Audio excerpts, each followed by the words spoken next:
Olá pessoal, aqui é Ana Maria do canal Dia a Dia na Escola e hoje eu venho falar com vocês sobre o ensino integral. Será que esse ensino integral vai acabar? É isso que nós vamos falar hoje. Para isso, eu dividi esse vídeo em 3 partes. O primeiro momento, quem foi que instituiu o ensino integral nas escolas, as vantagens e as desvantagens desse ensino integral. No final você vai entender se vai acabar ou não. Então, fica comigo até o final para você acompanhar o meu raciocínio aí. Primeiro, da onde que saiu isso? Saiu do governo federal. Isso é uma exigência do governo federal, inclusive ele deixou um prazo para os estados se ajustarem, arrumar as suas escolas, organizar a sua matriz curricular. Ele deu um prazo para isso e esse prazo está acabando. E o que as escolas estão fazendo? A cada ano que passa, os estados estão aumentando o número de escolas que oferecem ensino integral. É opcional? Os pais ou os alunos podem falar, não quero. Não, não é opcional. Tem que colocar e não tem conversa. Tá, quais são as vantagens? Por que o governo federal resolveu criar esse ensino integral? Vamos lá, vamos entender agora que é o mais importante. O que estava acontecendo no Brasil, tá? Porque quando eu falo aqui, eu não estou falando só para Minas Gerais, eu estou falando para Brasilzão, para todos os estados. Muitas famílias, inclusive eu já escutei isso lá na escola, mães falando assim, não vejo a hora do meu filho entrar no ensino médio para ele começar a trabalhar e ajudar em casa. Aí o que estava acontecendo? O aluno entrava no ensino médio, começava a trabalhar no menor aprendiz, ganhava lá R$500 por mês, pegava esses R$500, dava 300 para a família, ficava 200 para ele, não tinha tempo de estudar, terminava o ensino médio, parava de estudar e ali a pobreza era contínua, né? Não tem como melhorar tendo só o ensino fundamental. Então, o governo federal viu a necessidade de ajudar, de fazer com que o jovem se profissionalizasse, inclusive tem tempo integral profissionalizante, tá? Quem faz essa escolha é o diretor da escola, faz a solicitação para o governo estadual, aí eles autorizam, mas isso não é o caso, vamos lá. E aí ele pode sair com uma profissão ou ele faz um ensino propedêutico, que é quando ele é voltado para as faculdades. Então, o ensino integral tem 2 tipos. Propedêutico, que vai para a faculdade, então você já estuda voltado para o Enem, voltado com mais matérias para você fazer o Enem. E tem o profissionalizante, por exemplo, se é informática, ele tem mais componentes curriculares de informática. Se é de logística, ele tem componentes didáticos, né, voltados para essa. Então ele é profissionalizante. Normalmente, quem faz o integral profissionalizante são aqueles alunos que formam e assim, a grande maioria mas para com uma profissão. Então, quando esse aluno termina o ensino médio, ele sai, por exemplo, com informática. Aí ele trabalha numa área da informática. E aí, o que acontece? Se ele não sai só com o ensino médio, porque saiu com o ensino médio, gente, normal, ele vai ganhar um salário mínimo. Quando ele sai com o curso profissionalizante, o salário dele pode chegar a 3 mil, 4 mil, ou seja, a situação dele vai ser melhor. Outro ponto, os pais queixavam que os alunos colocavam dinheiro dentro de casa, agora não colocam mais. Por outro lado, as escolas estão oferecendo almoço, café, então ele está comendo muito mais na escola. Se ele come na escola, o gasto da família vai ser menor. A família vai gastar com ele janeiro só, que é o período de férias, né? E 2 semanas em julho e 2 semanas lá em dezembro. Então, o tempo de férias, ele é curto, o tempo porque adolescente come muito, né? Então, o gasto vai ser pouco tempo. Então, se o aluno fica a semana inteira na escola, ele tem alimentação de graça, entre aspas, ele pode tomar um banho na escola, se ele quiser, porque as escolas foram equipadas, deveriam ter sido equipadas para isso. Ele tem um armário para guardar as coisas dele lá, não precisa ficar carregando peso. Ele para fazer tarefa e trabalho na escola. Quando ele vai para casa, ele não precisa fazer nenhuma atividade, é só o convívio familiar mesmo. Então, assim, a intenção do governo federal é que as escolas fossem adaptadas com um currículo atrativo, onde aquele que escolheu o profissionalizante realmente se profissionalize e aquele que escolheu o propedêutico realmente estude para entrar numa faculdade. Então, a intenção do governo é que aquele aluno que escolheu um ensino profissionalizante, ele saia como um profissional técnico e consiga um emprego onde vai ganhar muito mais que um salário mínimo, ajudando a família.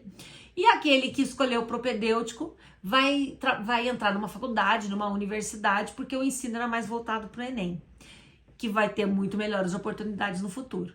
Então, a família que justifica que precisava do dinheiro do aluno, no caso não vai precisar, porque o aluno, ele tá comendo na escola, passando o dia inteiro na escola, semana inteira na escola, é tudo na escola. Então, em tese, era para a família estar economizando. E tudo isso para quê? Para que o aluno consiga tirar o ensino médio e consiga ter um salário melhor lá na frente. Outra coisa importante que é para destacar, você deve ter visto na TV que o aluno do ensino médio, ele está sendo pago para estudar, né? Que é o projeto Pé de Meia. Mas há uma observação aí, só recebe esse dinheiro alunos que têm Bolsa Família. Alunos que não têm Bolsa Família não recebem dinheiro nenhum. Isso a TV não fala, mas é bom que vocês estejam sabendo aqui. Bom, desvantagem. O que a gente tem que frisar aí, por que não está funcionando isso? Primeiro, o currículo não está interessante, o aluno não está tendo muita opção de escolha, né? Ah, eu vou fazer informática, mas eu não gosto de informática. Eu vou fazer logística, mas eu nem sei o que é isso. Ah, eu vou fazer propedêutico, por que não oferecer outra coisa? Então, não é opcional, como deveria ter sido. Ele fica o dia inteiro na escola, dentro da sala de aula, das 7 da manhã às 4h40 da tarde, só dentro da sala. Ele sai no horário do almoço, muitas vezes, come, deita, dorme, sentado na mesa, porque não tem um espaço adequado na escola para ele, não tem uma TV, não tem os clubes que em Minas Gerais, pelo menos, eu não sei se isso é geral, a gente tem os clubes, né, que seriam momentos na hora do almoço em que o adolescente une com os colegas e tem o clube da dança, o clube da música, o clube do teatro, e clubes do xadrez. São atividades extras que os alunos se organizam. Isso não funcionou, isso não está funcionando.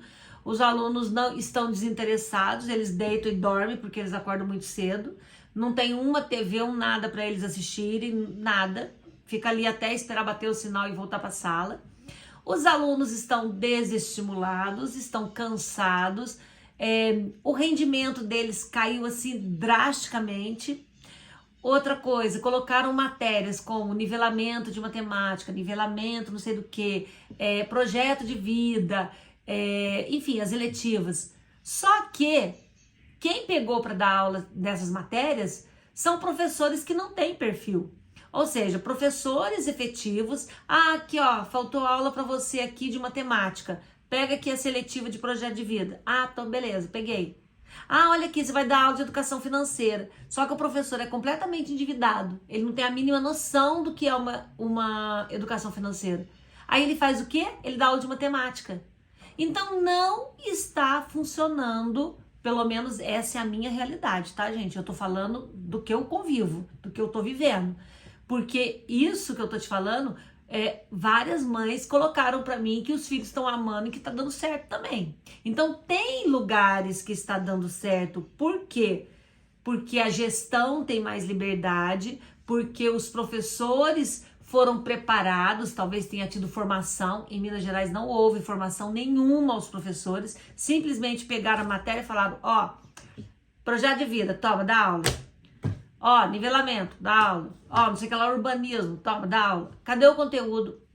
Ah, vê aí o que você dá. Sabe, não tem um roteiro, não tem um conteúdo, pra que dar isso, por que dar isso, quem dar isso, perfil de professor pra isso, não tem, gente. Então, realmente, pelo menos a minha realidade em Minas Gerais está muito complicado.